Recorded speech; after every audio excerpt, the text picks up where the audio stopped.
Olá, meu querido aluno, tudo bom? Vamos para a nossa segunda aula de Direito Constitucional. Na primeira aula, que foi uma aula importante, nós entendemos o que é uma Constituição, para que serve a Constituição, qual a função de uma Constituição, falamos um pouco sobre constitucionalismo, neoconstitucionalismo, falamos sobre a estrutura da Constituição e iniciamos o estudo da sua parte programática, né, do seu conteúdo, da sua parte dogmática, melhor dizendo, a partir dos princípios fundamentais. Hoje, vamos iniciar com direitos e garantias fundamentais. E já quero, desde já, né, fazer uma consideração aqui com vocês. Vou compartilhar aqui o material. Vamos começar os direitos e garantias fundamentais, que é o título 2, estávamos estudando o título 1, que são os princípios fundamentais, vimos os fundamentos, os objetivos, os princípios das relações internacionais, princípio da separação dos poderes. Agora nós vamos nos concentrar nos direitos e garantias fundamentais, que é o título 2. Desde já eu quero te dizer que direitos e garantias fundamentais não é só o artigo 5º. Às vezes o senso comum e erroneamente pensamos que os direitos e garantias fundamentais é o artigo 5º. Não. Direitos e garantias fundamentais é o título 2, o qual abrange o artigo 5º, que é o capítulo 1 dos direitos e deveres individuais e coletivos, ok? Mas são direitos e garantias fundamentais também os direitos sociais, no capítulo 2. A nacionalidade também é um direito e garantia fundamental, capítulo 3. Partidos políticos, direitos políticos também fazem parte do título 2 dos direitos e garantias fundamentais. Então, os direitos e garantias fundamentais englobam tanto os direitos e deveres individuais e coletivos, que estão ali no artigo 5º da Constituição, como os direitos sociais, a nacionalidade, os direitos políticos e os partidos políticos, ok? Ficou bem fixado, né? Então, vamos começar do capítulo 1 dos direitos e deveres individuais e coletivos, que é nada mais, nada menos do que o artigo 5º da Constituição. Artigo 5º da Constituição, artigo famoso, artigo muitíssimo cobrado em prova, e que vamos nos delongar aqui em pelo menos 3 aulas falando sobre o artigo 5º, porque ele é um artigo grande, gigante. Muitos incisos, muitas alíneas, muitos parágrafos para serem analisados. Extremamente importante para a sua prova, porque não cai, despenca. Em concurso policial, então, nem se fala, porque está se tratando dos direitos e garantias fundamentais das pessoas. É puramente direitos humanos relacionados às pessoas. Logo, se você está estudando para entrar numa carreira de segurança pública, você vai lidar com o quê? Com pessoas. Vai lidar com o quê exatamente? Com o direito das pessoas. Liberdade de ir e vir, direito de liberdade de expressão, tudo isso está relacionado à sua futura profissão. Portanto, vamos nos atentar no artigo 5º, inicialmente, depois vamos passar para analisar os outros capítulos dos direitos sociais, tudo isso vai ser analisado nesse curso. Vamos agora nos concentrar no artigo 5º dos direitos e deveres individuais e coletivos. O artigo 5º diz o seguinte: todos são iguais perante a lei, sem distinção de qualquer natureza, garantindo-se aos brasileiros e aos estrangeiros residentes no país a inviolabilidade do direito à vida, liberdade, igualdade, segurança e à propriedade nos termos seguintes. Bom, esse é o caput do artigo 5º.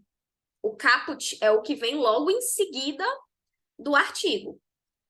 Abaixo do caput vão vir vários incisos, alíneas e parágrafos que vamos analisar no decorrer das aulas. Inicialmente, o que é importante você saber sobre o caput do artigo 5º? É importante você saber que, quando diz que todos são iguais perante a lei, não significa que a Constituição passou uma régua e botou todo mundo no mesmo esquadro, não. Essa igualdade trazida na Constituição, ela deve ser analisada de uma forma mais profunda. Tanto a igualdade que nós temos diante da lei de não sermos discriminados de forma negativa pela lei, aquela discriminação que exclui, aquela discriminação que diminui. Além de ter esse sentido da não discriminação negativa, Existe o sentido ainda da igualdade material, que é aquela que nós buscamos, de igualdade de oportunidade. E muitas vezes essa igualdade de oportunidade significa o seguinte: tratar os iguais como iguais e os desiguais como desiguais, na medida das suas desigualdades. Vou dar um exemplo para esclarecer aí na tua cabecinha. Vamos pensar numa família, num homem, numa mulher que é sua esposa e ela engravida. Quanto tempo de licença maternidade essa mulher vai ter por conta dessa gravidez? 120 dias no mínimo, em regra. 120 dias. Quantos dias de licença paternidade, em regra, esse homem vai ter? Apenas 5 dias. Aí você me diz, mas professora, todos não são iguais perante a lei? Por que não é 120 dias para todo mundo? Para o homem e para a mulher? Porque a igualdade que está tratando aqui é uma igualdade material. Óbvio que a mulher, por ser quem biologicamente carregará aquela criança no seu ventre, vai ter direito a mais dias de descanso. Ela que vai passar pelo resguardo, pelo puerpério, amamentação. Então, isso vai demandar mais tempo, mais energia por parte da mulher. É algo biológico, é fisiológico. O homem, não que não tenha importância, vai ter que auxiliar a sua esposa. Mas ele, biologicamente falando, vai se esforçar muito menos. Portanto, são 120 dias de licença paternidade para a mulher, maternidade para a mulher e 5 dias de licença paternidade para o homem. Então, a lei não passa uma régua sem enxergar a diferença das pessoas. A igualdade pretendida pela Constituição, pela lei, é uma igualdade material, é uma igualdade de oportunidades. A discriminação, quando ela é positiva, ela é bem-vinda. Aquela discriminação que torna as possibilidades iguais para as pessoas. Ok? Daí temos outro ponto, garantindo-se aos brasileiros e aos estrangeiros residentes no país os seguintes direitos: vida, liberdade, igualdade, segurança, propriedade e os demais que vêm nos incisos seguintes. Bom, aqui a Constituição falou que os direitos são cabidos aos brasileiros e aos estrangeiros residentes no país. Mas e os estrangeiros de passagem? Quem está só passando pelo Brasil? Não tem direito à vida, não. Não tem direito à liberdade, não. Igualdade, segurança, propriedade. Não vão ter seus direitos respeitados simplesmente porque não residem no país. O STF já fez essa interpretação e disse que a Constituição se limitou erroneamente. Na verdade, os direitos e garantias fundamentais cabem tanto aos brasileiros como aos estrangeiros residentes ou não no país, no que couber, claro. Nós sabemos, por exemplo, que os estrangeiros, em regra, eles não têm direitos políticos. Então, no que couber, os estrangeiros no que couber. Mas não há essa proibição de usufruto dos direitos fundamentais simplesmente porque o estrangeiro não reside no país. Se ele está de passagem, ele também tem que ter seus direitos resguardados no que cabe a ele. Assim como também os direitos e garantias fundamentais no que couber são devidos às pessoas jurídicas. Por exemplo, as pessoas jurídicas têm direito à honra, direito à imagem, que são direitos fundamentais. Então, as pessoas jurídicas também estão incluídas nos signatários dos direitos e garantias fundamentais, ok? Então, vamos analisar agora inciso por inciso. Aqui está a explicação que eu acabei de dar, para você dar uma lida. Depois, falando um pouco sobre a discriminação positiva, essa é bem-vinda, essa é possível.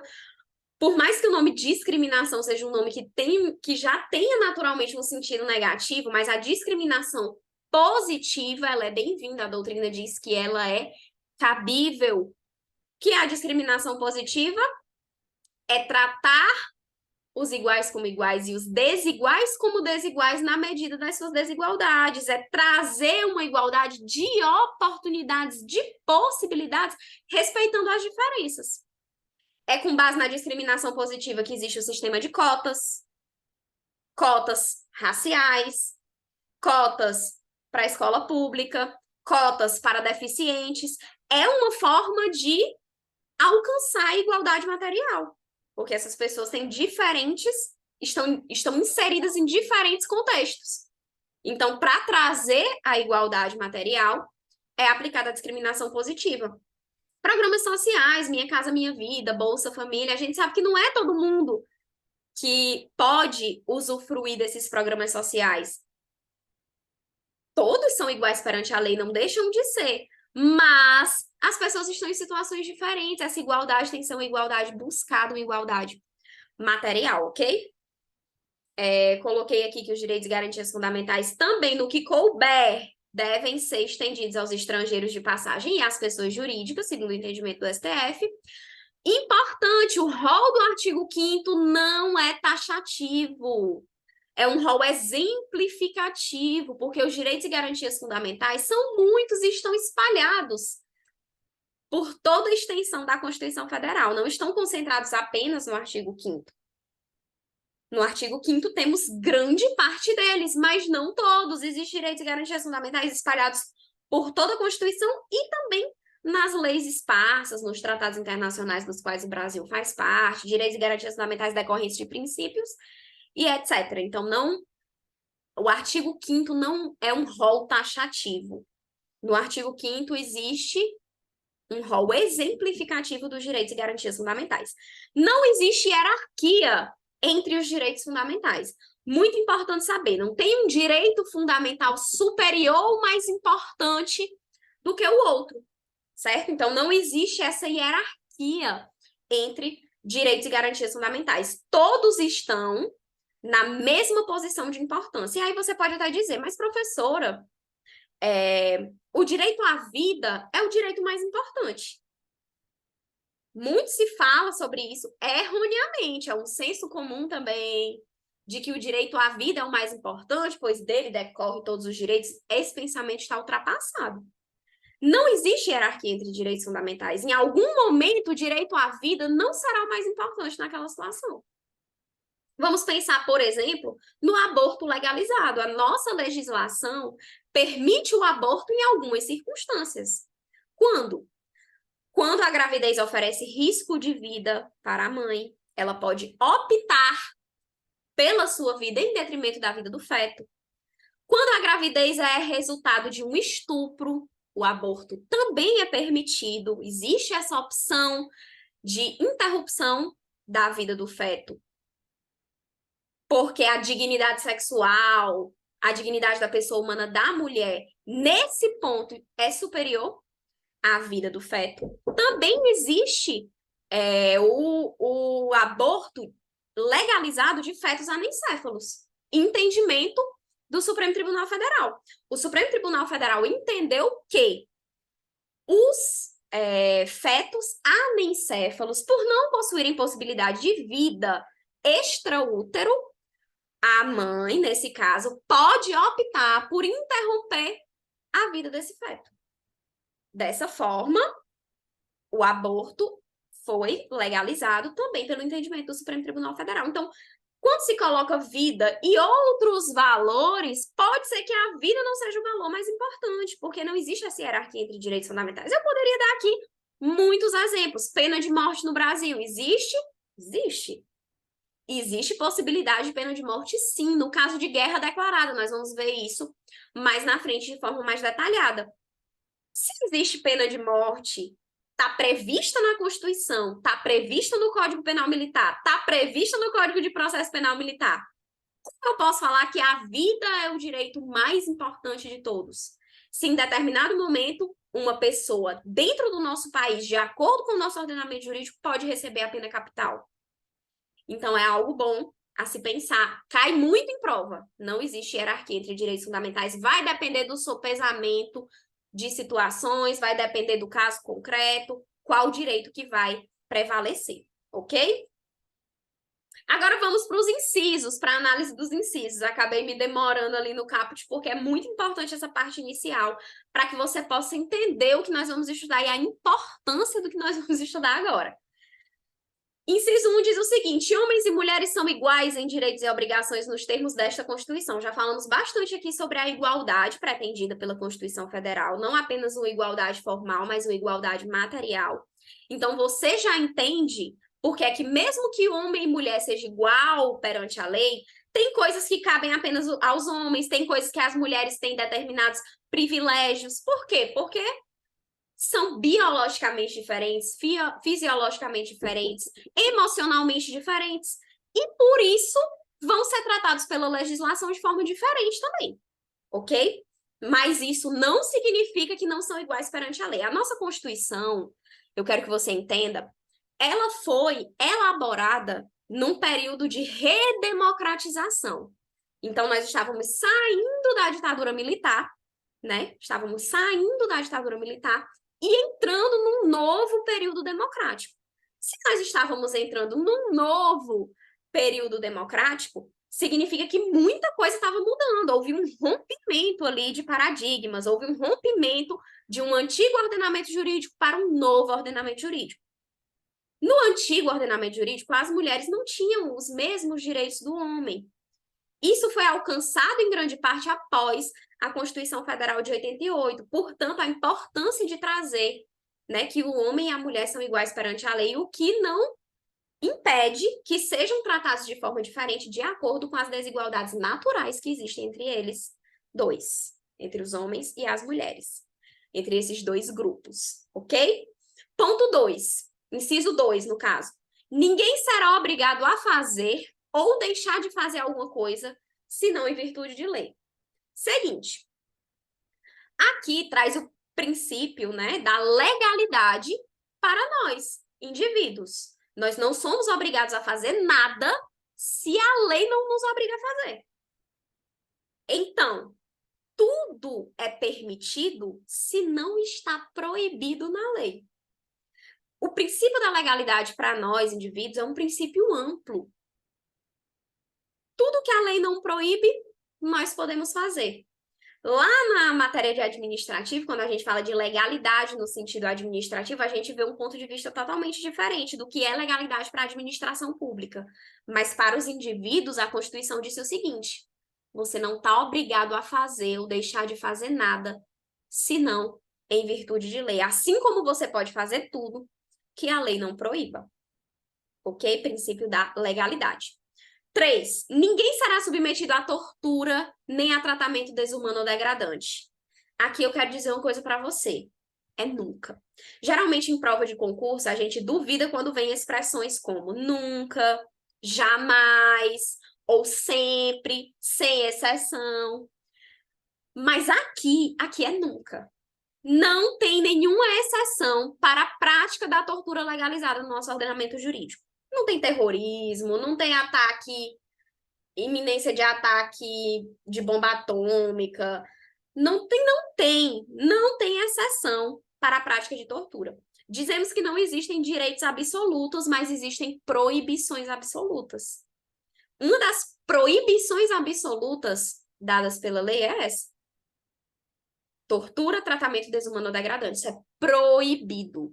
Jamais pode acontecer. Quando a gente for estudar a pena de morte, a gente vai entender que tem uma lógica aqui por trás, porque às vezes o aluno pensa assim: poxa, mas a pena de morte é permitida e a tortura não é permitida?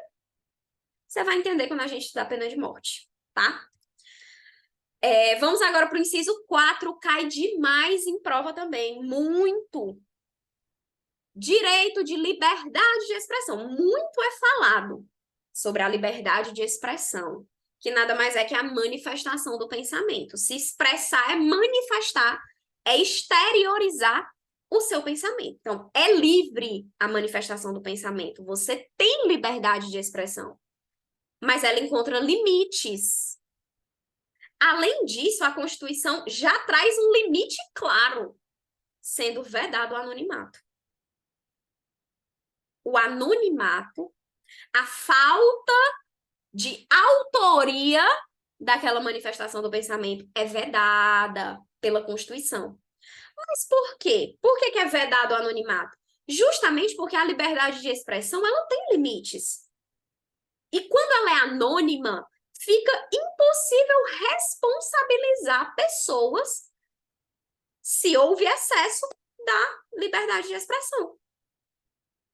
Se a liberdade de expressão pode ser excessiva e prejudicar, se ela pode ir além de um limite, claro, ela não pode ser anônima porque a pessoa responsável tem que ser penalizada pelo excesso.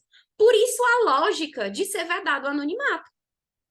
Tem de haver um responsável por aquela manifestação do pensamento, para que, se ela seja excessiva, ele possa ser penalizado. Sobre a liberdade de expressão, é importante a gente falar o seguinte, falar aqui de alguns entendimentos do STF, né? Não configuram apologia ao crime falar a favor da descriminalização do aborto, falar a favor da descriminalização da maconha. Por que é importante falar sobre isso? Foram pautas do STF que estiveram em alta na época. No caso, a descriminalização do aborto ainda hoje está em voga, né? Existem decisões, inclusive, conflitantes no Supremo Tribunal Federal sobre essa questão do aborto. E a marcha da maconha foi lá em 2011, quando se falou muito sobre a descriminalização do uso de drogas. Ainda hoje é muito falado. Isso foi decidido pelo STF de que falar a favor do aborto e falar a favor da descriminalização do uso de drogas não configura apologia ao crime, porque nós sabemos que o aborto é crime no nosso país, assim como o uso de drogas também é penalizado criminalmente, muito embora a pessoa não fique presa, ok? Mas ainda é uma atitude criminalizada. Logo, se você fala a favor de uma prática criminosa, você está cometendo o crime de apologia criminosa. Eu não posso chegar aqui e falar a favor de práticas criminosas, porque eu vou estar cometendo o crime de apologia. Mas o STF disse não. Não é apologia ao crime falar a favor do aborto e falar a favor da descriminalização do uso de drogas. Por mais que sejam práticas ainda criminalizadas pelo nosso ordenamento jurídico, falar a favor, utilizar a liberdade de expressão para falar a favor, argumentar a favor dessas práticas, não configurará apologia criminosa. Importante. Muitíssimo importante. Outro ponto sobre a liberdade de expressão é justamente o que eu falei, a questão da responsabilização dos excessos. Por isso mesmo é vedado o anonimato. Para quê? O anonimato é vedado para que seja possível a responsabilização pelos excessos cometidos. Sabemos que nem todos sabem utilizar a liberdade de expressão de forma correta. Portanto, se houve excessos, a pessoa terá que ser penalizada. Por isso mesmo a vedação ao anonimato. Tem que ter um responsável ali por aquela manifestação do pensamento, para que, se houve excesso, se ofendeu alguém, se houve, por exemplo, calúnia, injúria, difamação, naquela fala, essa pessoa possa ser responsabilizada. É o que faz poder ser executado o próximo inciso, inciso 5. É assegurado o direito de resposta proporcional ao agravo, além da indenização por dano material, moral à imagem. Se houve excesso na liberdade de expressão, excesso criminoso na liberdade de expressão, quem se sentiu ofendido tem o direito de resposta proporcional ao agravo, ou seja, proporcional à ofensa. Se foi num jornal de grande circulação, a resposta vai ser no mesmo jornal de grande circulação. Se foi num programa de TV em determinado horário, o direito de resposta vai ser no mesmo programa de TV, no mesmo horário, ou seja, é um direito de resposta proporcional ao agravo. Tem que atingir também a maior quantidade de pessoas possível que foi atingida naquele momento onde houve excesso de liberdade de expressão. Além do direito de resposta, existe também o direito à indenização por dano moral, material, à imagem. Se aquela liberdade de expressão ofendeu alguém, essa pessoa tem direito de buscar tanto o direito de resposta proporcional ao agravo, como o direito à indenização por dano material, moral, à imagem. Então, vamos sair aqui da liberdade de expressão e já vamos falar sobre a liberdade religiosa. A liberdade religiosa é um assunto gostoso de falar e tem muita coisa para falar sobre liberdade religiosa. Primeiro ponto que eu quero que você saiba é que o Brasil é um país laico. A nossa nação é uma nação que não tem religião oficial. Não existe uma religião oficial e não existe relação entre Estado e igreja, a não ser que seja de cooperação social. Então, Estado separado de igreja, Estado laico. A religião faz a sua função, o Estado faz a sua, e ambos só podem se relacionar se for em termos de cooperação social, ok? Então, vamos dar uma lidinha no que é que a Constituição fala sobre liberdade religiosa. Primeiro, ela diz o seguinte: é inviolável a liberdade de consciência e de crença, ou seja, é protegida. Esqueci de falar no início o que é que significa essa palavra inviolabilidade. Significa proteção. Algo ser inviolável significa que é algo protegido. Então, é protegida a liberdade de consciência e de crença, sendo assegurado o livre exercício dos cultos religiosos e garantida na forma da lei a proteção aos locais de culto e às suas liturgias. Então, é protegida essa liberdade de consciência e de crença. E mais, além de ser protegida a liberdade de praticar a religião que queira ou não praticar nenhuma religião, e isso não se limita às religiões de ordem cristã, são todas as religiões, todas podem ser praticadas. Existe ainda a proteção aos locais de culto e às suas liturgias. O Estado tem por dever proteger que os cultos aconteçam de forma harmoniosa, que as liturgias religiosas aconteçam na paz, na ordem. É assegurada ainda nos termos da lei a prestação de assistência religiosa nas entidades civis e militares de internação coletiva.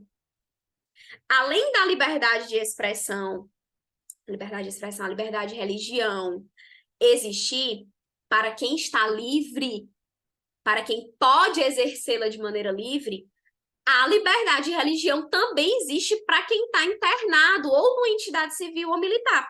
Para quem está preso, por exemplo, num presídio, tem direito à visita religiosa. Tem direito a receber o padre, tem direito a receber o pastor, tem direito a receber o pai de santo, tem direito a receber o seu líder religioso. Não é porque a pessoa está numa entidade militar de internação que essa pessoa perdeu o direito de praticar a sua religião. Assim como está também as pessoas que estão em entidade civil de internação coletiva, em hospitais, fazendo tratamentos psiquiátricos, também possuem direito à liberdade religiosa, possuem direito dessa prestação de assistência religiosa, têm o direito de receber o seu líder religioso, têm o direito de praticar a sua religião no meio em que ele está inserido. Próximo ponto: ninguém será privado de direitos por motivo de crença religiosa ou de convicção filosófica ou política, salvo se as invocar para eximir-se de obrigação legal a todos imposta e recusar-se a cumprir prestação alternativa fixada em lei. Muito cuidado com esse inciso, ele é muito cobrado. Muito se confunde, mas é um inciso simples. O que é que ele está dizendo? Ele está dizendo que ninguém vai ser privado de seus direitos por motivo de crença religiosa, filosófica ou política. Se você tem uma crença religiosa, se você segue uma posição filosófica, só por isso você não será privado dos seus direitos, não. Você só poderá ser privado dos seus direitos se você invocar, justificar que não vai cumprir uma obrigação legal a todos imposta por conta da sua religião, da sua posição filosófica, e também se recusar a cumprir a prestação alternativa. Veja, vamos dar o exemplo do serviço militar obrigatório. Chega a época do rapaz se apresentar ao serviço militar obrigatório, ele diz: bom, eu quero pedir aqui a minha recusa de prestar o serviço militar obrigatório porque a minha religião não permite. Tudo bem, você não vai ser privado dos seus direitos porque você está utilizando, invocando a sua religião para se eximir de uma obrigação legal a todos imposta. Serviço militar, todos os homens são obrigados. Mas se você está dizendo que a sua religião não permite, não tem problema. Agora você vai ter que cumprir uma prestação alternativa. Você não vai perder os seus direitos, você vai cumprir uma prestação alternativa para suprir a obrigação que você diz que não pode porque sua religião não permite. Tá ótimo. Se cumprir a prestação alternativa, tá beleza, não vai perder direito nenhum. Agora, se além de não cumprir a obrigação legal imposta a todos, por conta da religião, ainda se recusar a cumprir a prestação alternativa, aí sim pode ser privado de direitos, os direitos políticos, por exemplo. Uma das hipóteses de suspensão ou perda dos direitos políticos é justamente essa. Recusa de obrigação legal a todos imposta e ainda recusa recusa de cumprir prestação alternativa, só perde se recusar os dois. Se recusa a cumprir a obrigação e ainda não cumpre a prestação alternativa. Aí existe a privação dos direitos, ok? Simples, fácil, maravilhoso. Vamos ver aqui algumas coisas relacionadas à liberdade religiosa, entendimentos, né, da lei do Supremo Tribunal Federal. Existe algo que a gente chama de imunidade tributária. A imunidade tributária é justamente um dos corolários que a gente chama, né? Corolário da liberdade religiosa.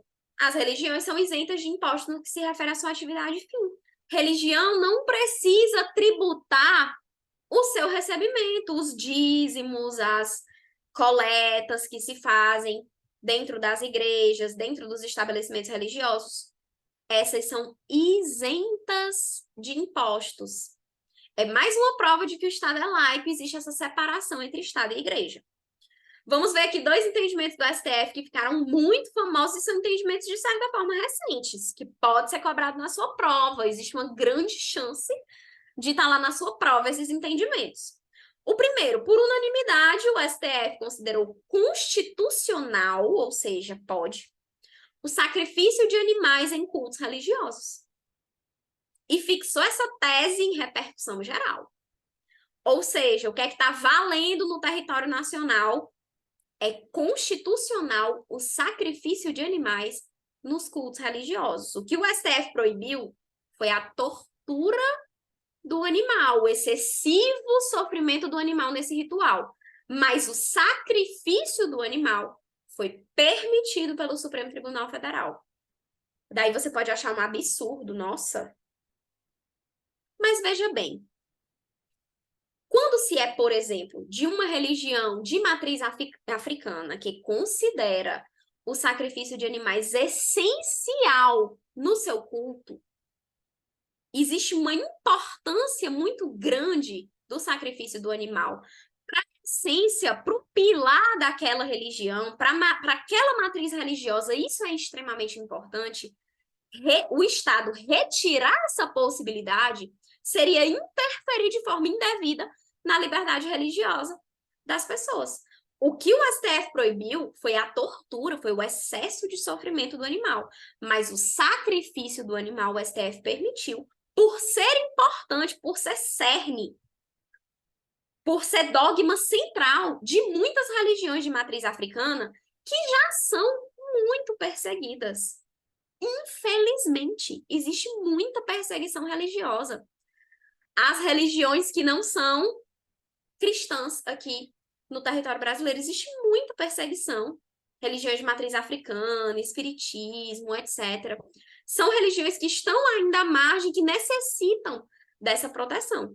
Então, o STF considerou constitucional o sacrifício de animais em cultos religiosos. O STF também disse que é permitido o ensino religioso nas escolas públicas. No entanto, essa matéria é facultativa, só participa da matéria de ensino religioso quem quiser, é opcional. E o STF ainda foi além. Ele disse, inclusive, esse ensino pode ser de natureza confessional. O que é natureza confessional? Ensino de dogmas religiosos. Porque foi uma celeuma na época, dizendo que o ensino religioso, pelo Estado ser laico, tinha que ser ensinado nas escolas apenas a história da religião, ver as religiões de um ponto de vista objetivo, as religiões durante a história, como elas se desenvolveram, como elas surgiram, como elas se transformaram, como se fosse um adendo da matéria de história. O STF disse, não. O ensino religioso nas escolas públicas, claro, o STF vai decidir sobre as escolas públicas, porque as escolas particulares podem ensinar nelas o que quiser, você matricula seu filho se você quer, né? Mas nas escolas públicas é interesse público, portanto o STF tinha que se manifestar. Então o STF se manifestou no sentido de que o ensino religioso nas escolas públicas pode ser, inclusive, de natureza confessional. Ensino de dogmas religiosos. O que é que tem que ser respeitado nesse momento? A pluralidade de crenças. O professor vai ter que ter esse bom senso de respeitar a pluralidade de crenças, não ensinar os dogmas religiosos apenas de uma religião ou de uma vertente religiosa, mas tentar pluralizar ao máximo isso, tentar diversificar ao máximo esse ensino. Mas o ensino de dogmas religiosos não está proibido, pelo contrário, é permitido o ensino religioso nas escolas públicas de natureza confessional, desde que respeitando as diversas crenças e sabendo que a matéria é facultativa. Se o aluno não quiser participar, não participa. Entendimento recente aí de 2017, muito bom. O sacrifício de animais em cultos religiosos, entendimento recente de 2019, mais recente ainda.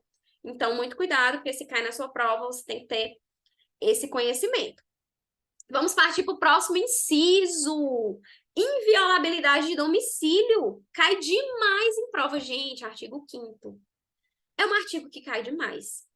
Aqui, infelizmente, eu não vou poder falar de todos os incisos, mas eu vou falar de quase todos.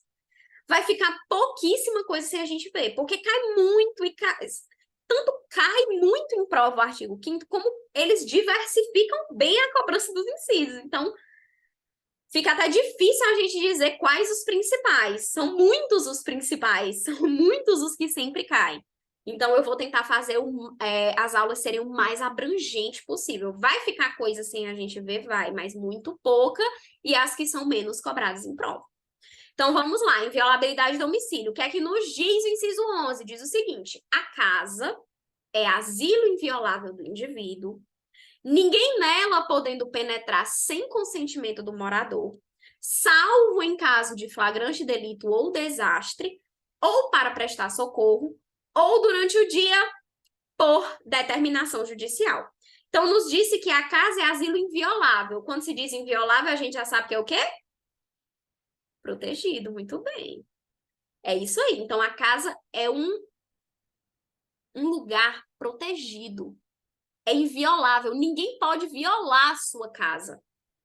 Ninguém pode penetrar na sua casa sem o seu consentimento. É isso que significa ela ser inviolável. Você precisa dar o consentimento para você entrar na sua casa.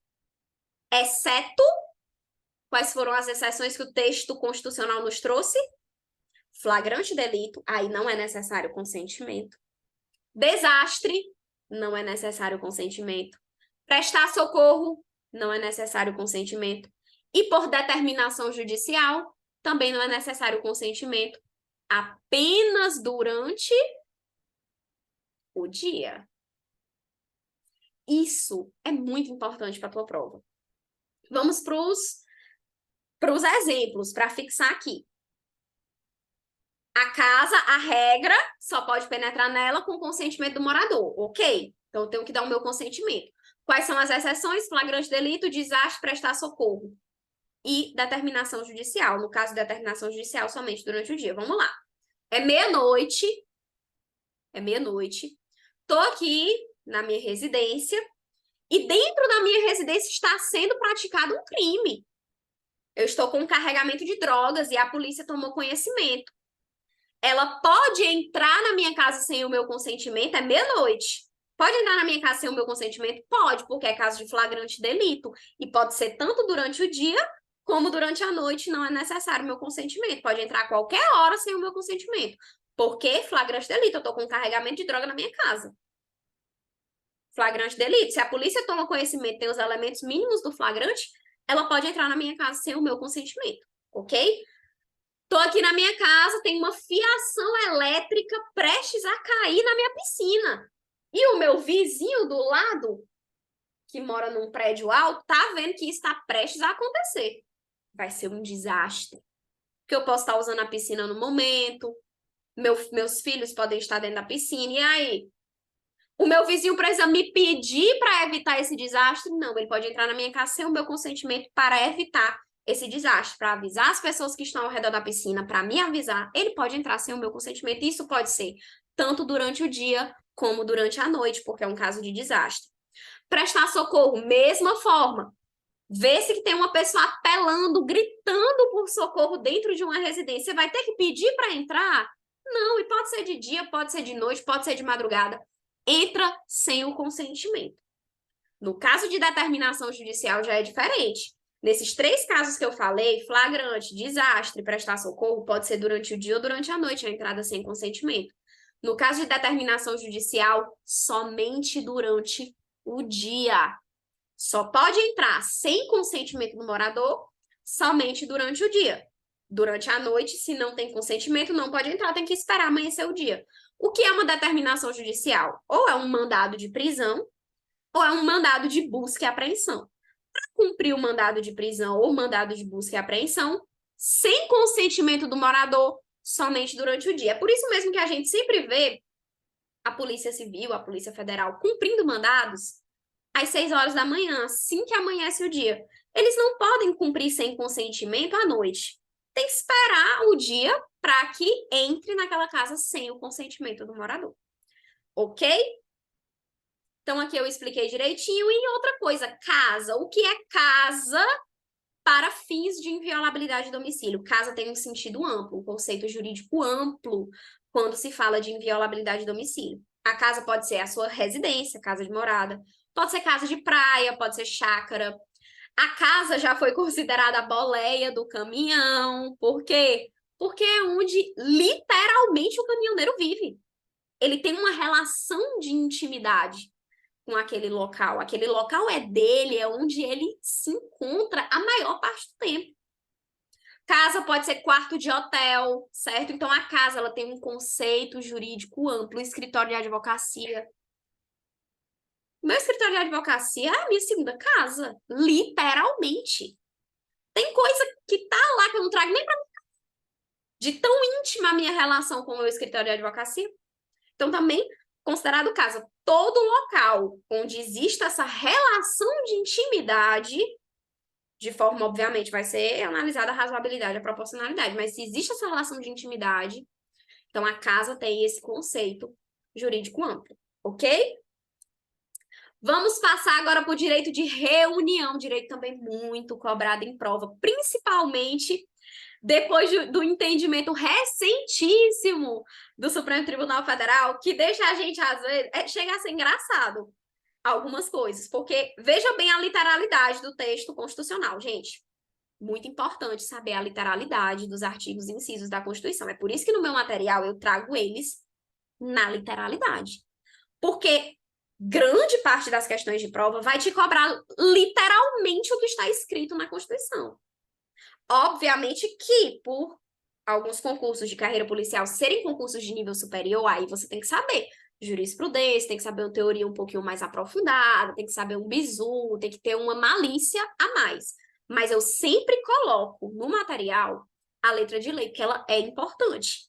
Então, você tem que saber a letra da lei, tem que saber essas nuances e interpretações do STF, as que são mais importantes. Eu nem trago todas, eu trago as que caem, as que são mais recentes, as que são mais importantes para fins de prova, ok? Mas veja que interessante.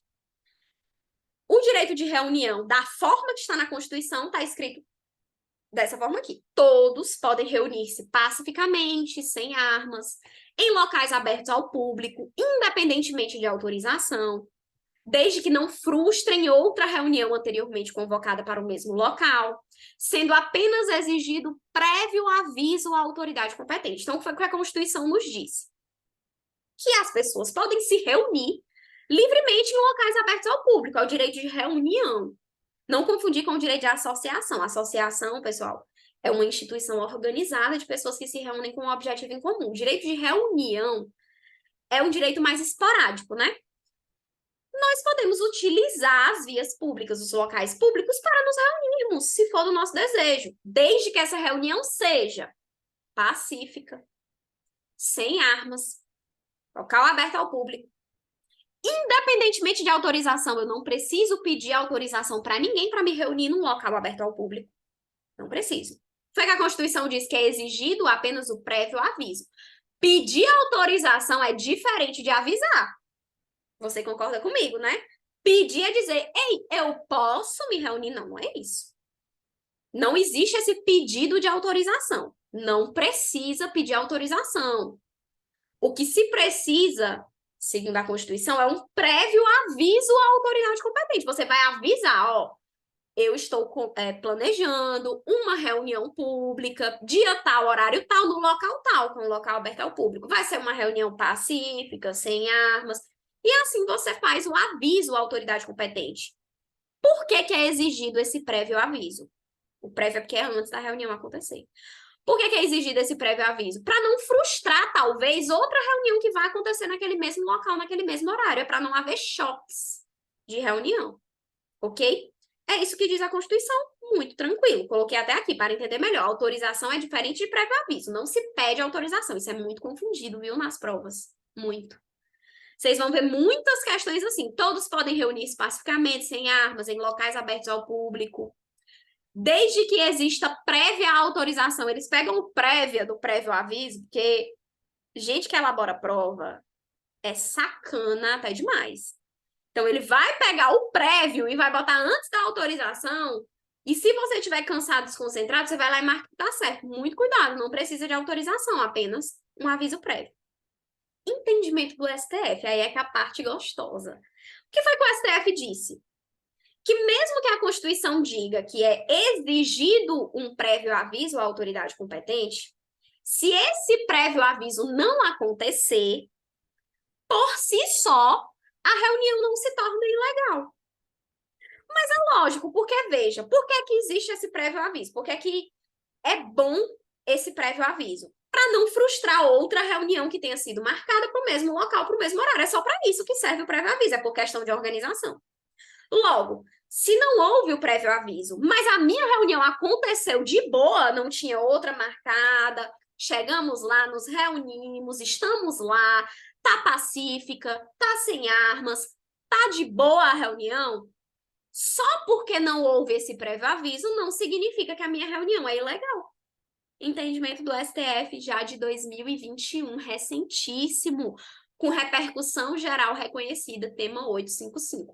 Então, não há que se falar de ilegalidade de direito de reunião apenas pela ausência do prévio aviso, porque o prévio aviso é só para a questão de organização, é só para não frustrar outra reunião anteriormente convocada para o mesmo local, não se falando em ilegalidade se não houver esse prévio aviso. Ok? A reunião pode ser ilegal por outras questões, por não ser pacífica, por estar sendo utilizado armas perigosas ou outros tipos de práticas criminosas, ela pode ser ilegal por outra coisa, mas só porque não teve o prévio aviso, não significa que ela se torna ilegal. Entendimento recente, ok? E agora vamos para o direito de associação, que eu até falei, não confunda direito de reunião com direito de associação, são duas coisas diferentes. O direito de reunião é um direito coletivo esporádico. A associação é um conjunto de pessoas determinadas com uma instituição da associação, a associação é uma pessoa jurídica, com objetivos em comum, então a associação já é algo bem mais organizado. E a Constituição fala sobre o direito de associação, diz o seguinte: é plena a liberdade de associação, que é a associação, conjunto de pessoas que instituem, né, uma associação para buscar um objetivo em comum. Desde que ela seja para fins lícitos, desde que esse objetivo esteja proibido na lei. Vedada a de caráter paramilitar. Claro que é uma associação de caráter paramilitar, é uma verdadeira milícia privada. Isso é vedado pela Constituição Federal. Uma associação paramilitar são civis que fazem função de militar. Isso não pode, é proibido pela Constituição Federal. Justamente porque não é um fim lícito, é um fim ilícito e não se pode fazer associações com fins ilícitos. Próximo ponto, a criação de associações e na forma da lei a de cooperativas independem de autorização, sendo vedada a interferência estatal em seu funcionamento, importantíssimo. A associação é uma entidade de direito privado. Não se precisa pedir autorização para formar uma associação, não. Você simplesmente forma a sua associação e vai registrar lá no cartório civil das pessoas jurídicas. Tu vai lá e registra a tua associação. Por exemplo, a Associação de Moradores do Bairro Tal. Qual é o objetivo? Lutar por melhorias para o nosso bairro, para a nossa comunidade. Você vai lá, registra a sua associação no cartório civil de pessoas jurídicas, não precisa pedir autorização para o Estado de forma alguma, porque é uma entidade de direito privado.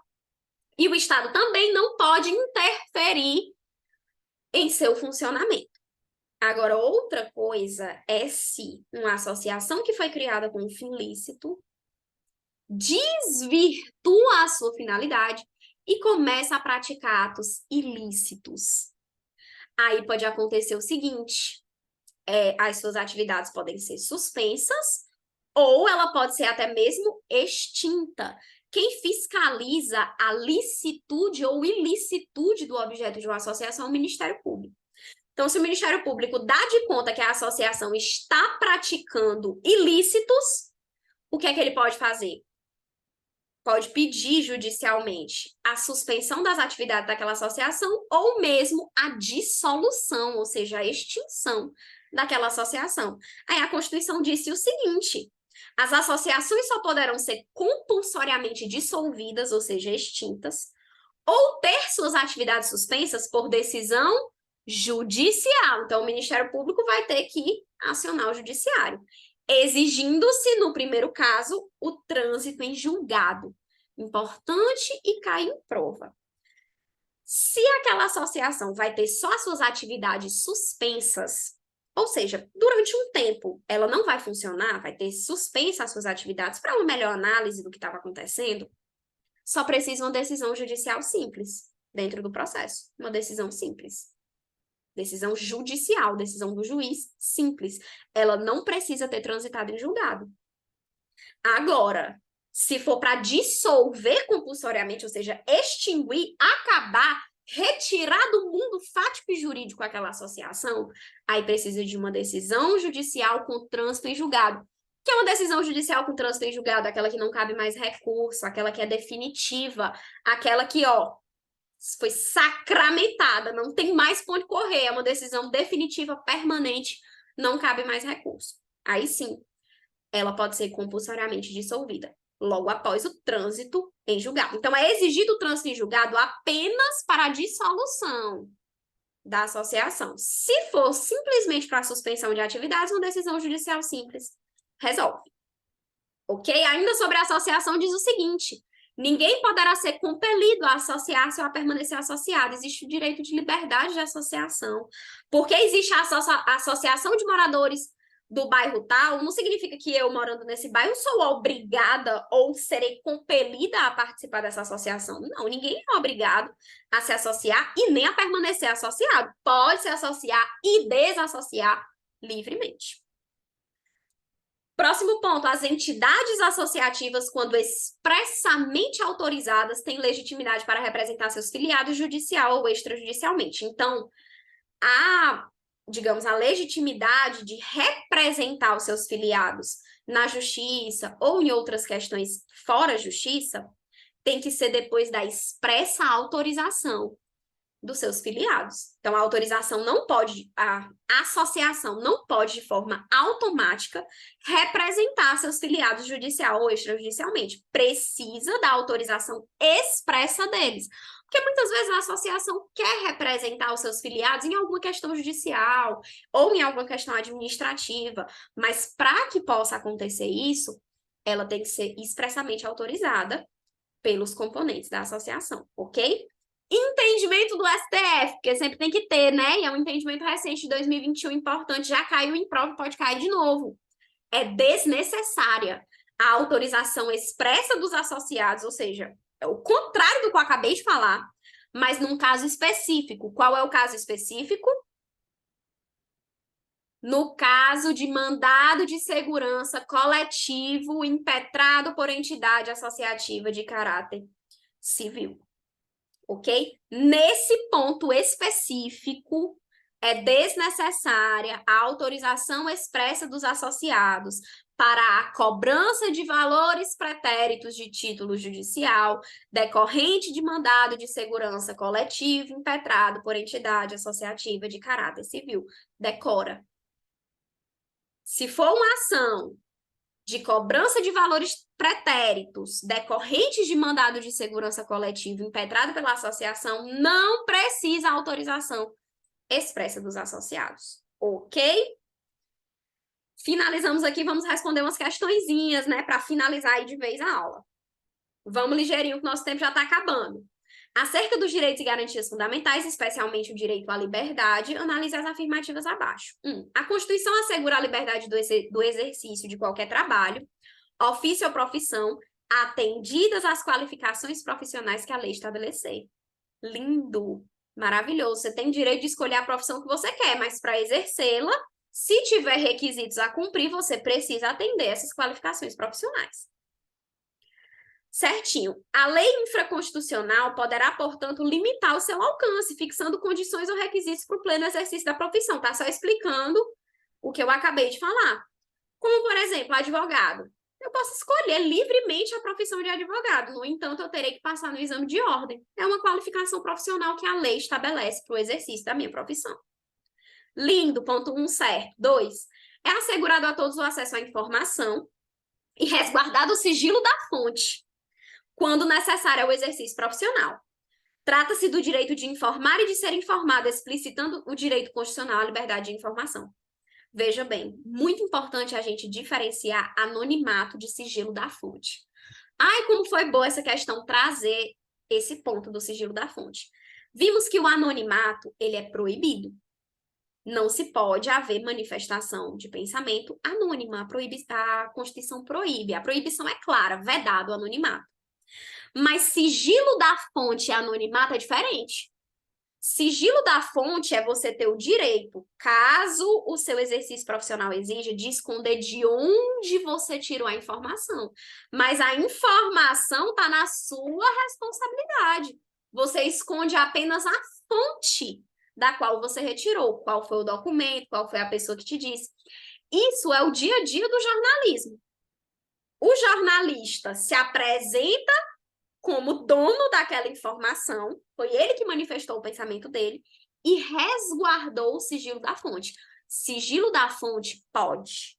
Eu não sou obrigada a dizer de onde eu tirei a informação, desde que eu me responsabilize por ela.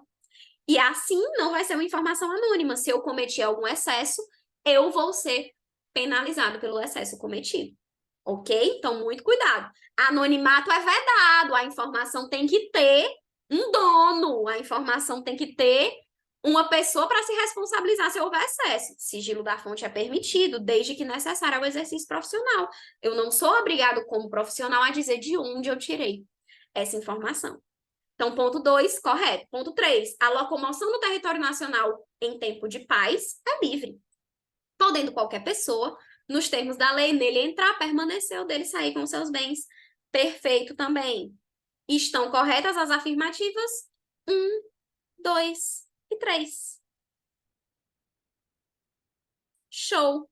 Ponto 1, 2 e 3, gabarito, letra A, não é isso? Vamos agora para a quinta questão. Agentes de polícia, após obterem autorização judicial para monitorar as conversas telefônicas mantidas por Patrício, descobriram que este havia recebido um carregamento de cocaína às 22 horas. O mesmo exemplo que eu dei. Incrível. O mesmo exemplo que eu dei quando eu estava falando de flagrante delito, falando lá da inviolabilidade de domicílio. O Patrício recebeu um carregamento de cocaína às 22 horas e armazenou a cocaína na sua residência.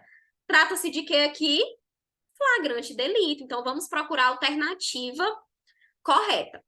Nessa situação hipotética, os agentes de polícia não poderão ingressar na residência de Patrício, devendo cercá-la, providenciando um mandado de busca e apreensão. Não, gente, estamos tratando aqui de flagrante delito. Não precisa nada disso, pode entrar imediatamente, mesmo sendo 22 horas, porque o flagrante delito não precisa esperar o dia. O dia é o mandado judicial, é o mandado de prisão e o mandado de busca e apreensão. O flagrante delito pode ser a qualquer hora do dia ou da noite. B, não poderão ingressar na residência de Patrício sob pena de incorrer em crime de violação de domicílio? Não, porque se trata de flagrante delito. C, não poderão ingressar na residência de Patrício sob pena de ensejar a nulidade da prova obtida? Não, pois se trata de flagrante. D, poderão ingressar na residência de Patrício, mas tão somente quando amanhecer? Não, porque eles não estão indo cumprir um mandado de prisão ou um mandado de busca e apreensão, não estão indo cumprir determinação judicial. Trata-se de flagrante delito. Portanto, eles podem entrar de imediato. Gabarito letra E. Poderão ingressar licitamente na residência de Patrício, ainda que este não dê o consentimento, pois se trata de flagrante delito. Finalizamos aqui a nossa aula. Muito obrigada pela sua atenção e até a próxima aula. Vamos continuar direitos e garantias fundamentais.